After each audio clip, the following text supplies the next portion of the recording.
Tayo pa na paglilinis.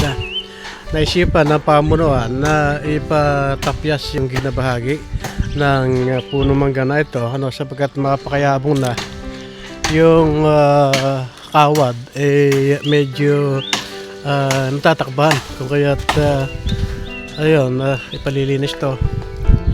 Yan, medyo nilalanggam na si kaibigan yung ating tagahawan, masyado langgam daw. So ayan po, nakita po nyo yung pagputol niya sa sanga na nakayungyong sa kawad. Dapat sana nadilis na ni paring Vince kanina to magpuputol pala. Hininto muna namin ang paglilinis. Ayan. So dito medyo maapektuhan tong bunga na to. Kailangang makuha at maburo. Paring Vince, buruhin mo to, dami. At si Maring Brenda nag-wawalis din. Oo, yan yung maliliit.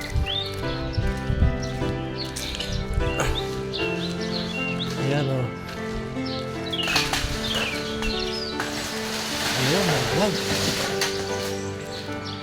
Ayan, lumiwanag. So sa bahaging yon, mabunga po doon at sayang yung pero sa ibaba lang daw tatapusin kanya makalalaki pa ring mabunga ito. So ating update mula pa rin dito sa punong mangga.